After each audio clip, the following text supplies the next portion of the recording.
오늘의 성경 말씀 예레미야 23장 23절에서 29절의 말씀 교독으로 함께 읽도록 하겠습니다. 여호와의 말씀이니라. 나는 가까운 데에 있는 하나님이요 먼 데에 있는 하나님은 아니냐. 여호와의 말씀이니라. 사람이 내게 보이지 아니하려고 누가 자신을 은밀한 곳에 숨길 수 있겠느냐. 여호와가 말하노라. 나는 천지에 충만하지 아니하냐. 내 이름으로 거짓을 예언하는 선지자들의 말에 내가 꿈을 꾸었다고 말하는 것을 내가 들었노라. 거짓을 예언하는 선지자들이 언제까지 이 마음을 품겠느냐. 그들은 그 마음에 간교한 것을 예언하느니라. 그들이 서로 꿈꾼 것을 말하니 그 생각인즉 그들의 조상들이 바알로 말미암아 내 이름을 잊어버린 것 같이 내 백성으로 내 이름을 잊게 하려 함이로다. 여호와의 말씀이니라. 꿈을 꾼 선지자는 꿈을 말할 것이요 내 말을 받은 자는 성실함으로 내 말을 말할 것이다. 겨가 어찌 알곡과 같겠느냐. 또 읽겠습니다. 여호와의 말씀이니라. 내 말이 불 같지 아니하냐. 바위를 쳐서 부스러뜨리는 방망이 같지 아니하냐. 아멘. 아멘. 오늘의 성경 말씀은 거짓 선지자들에 대한 경고라는 내용으로 말씀을 전하고 합니다. 하느님 나라의 온전한 섭리를 포함합니다. 우리가 하나님의 인재와 거짓의 도전에 대한 내용으로는 예레미야 23장 23절에서 29절은 하나님의 말씀을 가짜로 보장하고 자기 욕심과 야망을 채우려는 거짓 선지자들에 대한 경고의 말씀입니다. 당시 이스라엘은 정치적으로 바벨론의 침략을 눈앞에 두고 있었고 영적으로는 혼란의 시기에 있었습니다. 많은 거짓 선지자들이 등장하여 평안하다, 안전하다라고 외치며 백성들을 안심시키려 했습니다. 그러나 그것은 하나님의 진리와 전혀 무관한 헛소리였습니다. 하나님은 예레미야를 통해 이런 거짓을 폭로하시며 참된 말씀은 마치 불처럼 망치처럼 강력하여 인간의 거짓을 무너뜨린다고 선언하셨습니다. 오늘날 우리 시대도 다르지 않습니다. 진리보다 달콤한 위로를 말하는 사람들이 있고 교묘하게 성경을 이용하여 자신의 이익을 추구하는 이들도 있습니다. 예를 들자면 신천지라든지 통일교라든지 여호와의 정인이라든지 각 안식교라든지 이런 이단들을 지칭할 수도 있습니다. 하나님은 23절에 나는 가까운 하나님이요 먼 하나님이 아니냐라고 하십니다. 즉 하나님은 어디에나 계셔서 우리의 생각과 행동을 감찰하십니다. 우리가 숨길 수 없고 속일 수 없는 하나님 앞에서 살아가고 있다는 사실은 거짓을 가려내는 출발점입니다.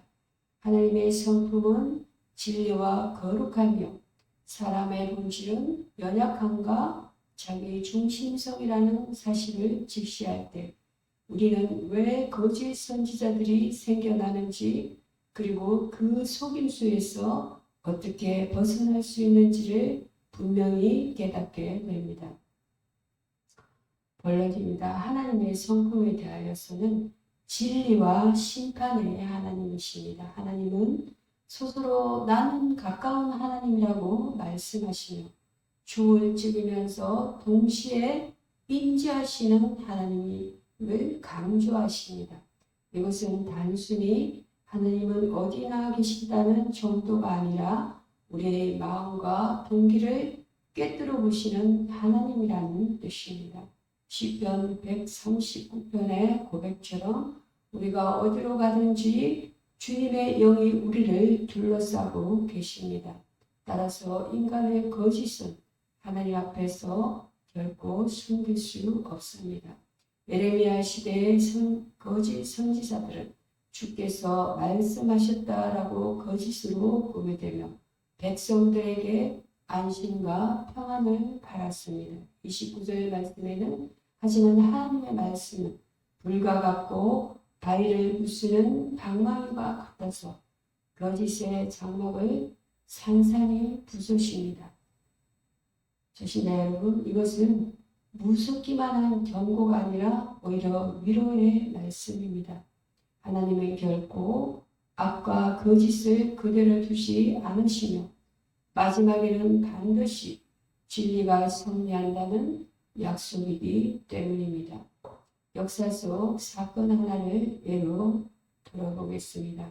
종교개혁 시대 마틴 루터는 로마 가톨릭 교황청이 면죄부를 팔며 거짓 구원을 약속하는 것을 목격했습니다. 사람들은 돈만 내면 천국에 갈 수 있다고 속았지만 루터는 로마서를 읽으며 의인은 믿음으로 살리라는 진리를 붙잡았습니다. 그가 1517년 비텐베르크 성문에 95개의 조항을 붙였을 때 그것은 망치가 교회의 거짓을 깨뜨린 상징적 사건이 되었습니다. 오늘 본문에서 말씀하는 불과 망치는 바로 그런 의미입니다. 하나님은 거짓을 통과하시고 진리를 드러내십니다. 따라서 우리는 하나님을 진리의 하나님으로 신뢰해야 합니다. 세상은 달콤한 위로와 거짓된 약속을 내세우지만 하나님의 말씀만이 우리의 심령을 살리고 영생으로 인도합니다. 초신자들, 오래된 성도들 모두가 하나님의 성품을 올바로 알 때 신앙의 기초가 든든히 세워집니다. 사람의 본질과 마귀의 역사에 대하여입니다. 거짓에 흔들리는 인간입니다. 인간은 본질적으로 연약하고 자기 중심적입니다. 거짓 선지자들이 인기를 얻는 이유는 사람들이 진리보다는 듣기 좋은 말, 편안한 말을 좋아하기 때문입니다. 마치 의사가 수술이 필요합니다 라고 말할 때보다 괜찮습니다, 그냥 쉬면 됩니다 라고 말해주길 바라는 것과 같습니다. 그러나 진짜 치유는 아픈 수술을 통해 오는 것처럼 영적 생명도 베개와 십자가를 통한 진리에서만 주어집니다. 성경은 마귀의 역사를 분명히 정언합니다. 창세기 3장에서 뱀이 하와에게 너희가 결코 죽지 아니하리라 라고 말했을 때 그것이 바로 최초의 거짓 선지자의 목소리였습니다. 사람들은 달콤한 말에 넘어가고 결국 죄와 죽음이 세상에 들어오게 되었습니다. 마귀는 거짓의 아비이며 지금도 사람들을 속여 하나님 말씀에서 멀어지게 합니다. 그러나 예수 그리스도께서 오셔서 십자가에서 피 흘리심으로 이 거짓과 죄와 죽음을 깨뜨리셨습니다. 골고다 언덕에서의 십자가는 단순한 비극이 아니라 사탄의 거짓을 폭로하고 하나님의 진리를 승리로 드러낸 사건입니다. 예수님의 부활은 그 결정적 증거입니다. 그러므로 거짓 선지자의 속삭임, 세상의 달콤한 유혹은 결국 무너질 수밖에 없습니다. 현실적인 예를 들어보겠습니다.